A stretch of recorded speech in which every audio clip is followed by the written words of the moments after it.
Hello, this is Lisa from Piranha Marketing, and I know Joe usually does these videos, all the questions that are coming into AskJoePolish.com, but this question that came in from a restorer was something that I thought I would tackle because it's an area that I know very well, which the question was, how do I get more work from insurance adjusters?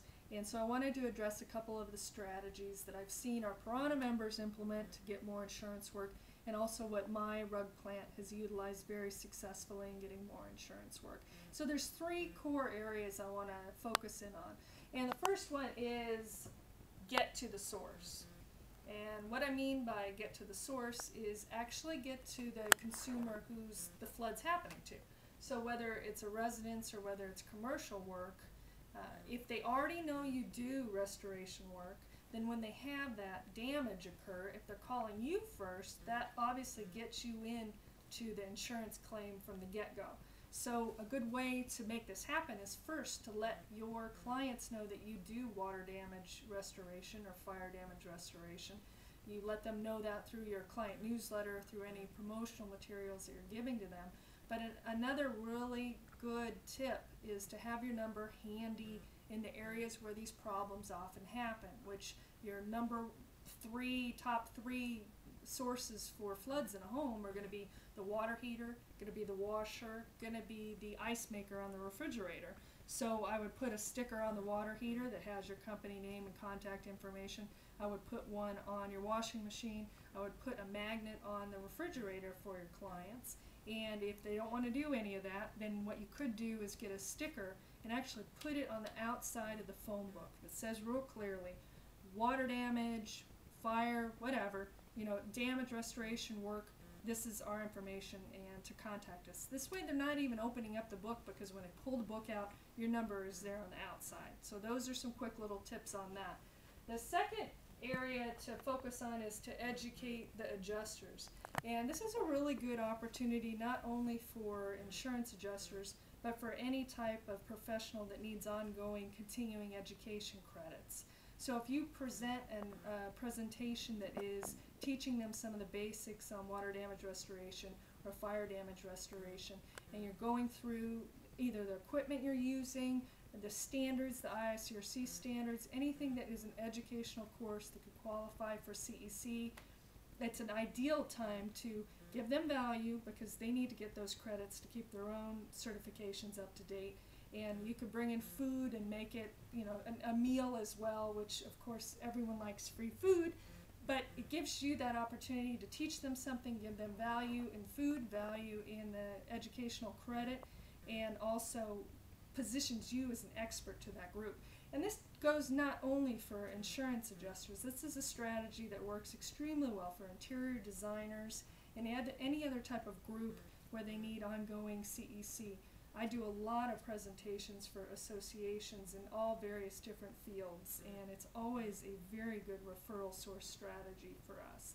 Another note on education is to also educate your consumer, because, for example, I just had a flood at my house a little while back, and the restoration company was telling me that the adjuster didn't want to pay for an air scrubber in handling this claim. And so I contacted the adjuster and said all the reasons why an air scrubber is absolutely necessary for doing it. And so then an air scrubber gets brought in because the resident in the home insists on it, as opposed to the restoration company making the request, and maybe an adjuster might think that they're trying to pad their bill in some way.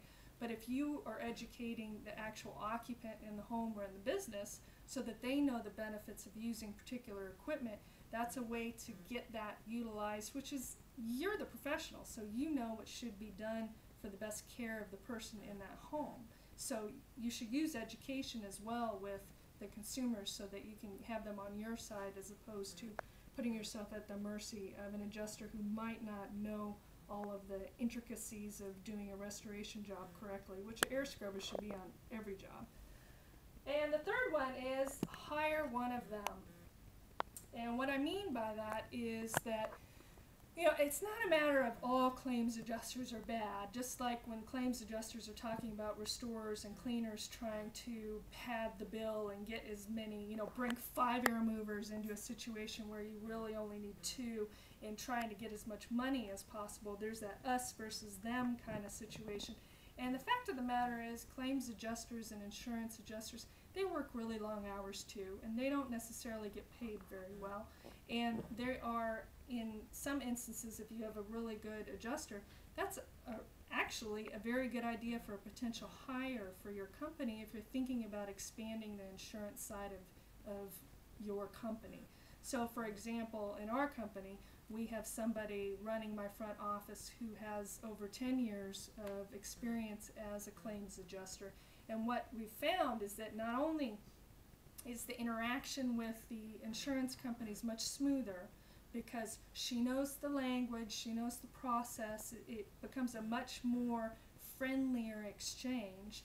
She also knows what are the little extras that can be done that would really be something appealing on the adjuster side. These guys work really hard and don't get a lot of appreciation. And I mean, think about it. If you're a property adjuster, you're dealing with somebody who's had some type of disaster, so they're not in a happy state to begin with. Some of them think that they've won the lottery because it's an insurance claim. So you're always getting this kind of environment where someone wants more from you, or they're mad at you because they feel like you're trying to rip them off.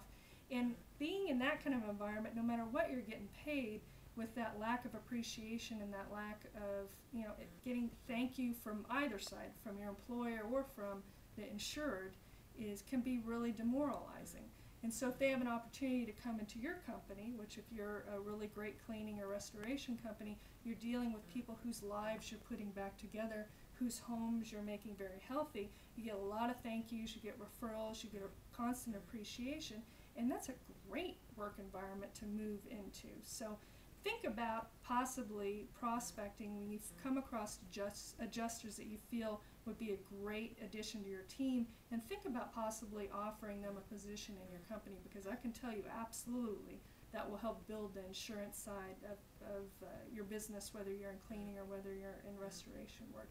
So those are the 3 areas that came to mind when I saw that question, and I just wanted to share those strategies. And if you have any other questions along those lines, go ahead and post another comment or question on this blog post. And thank you very much for watching.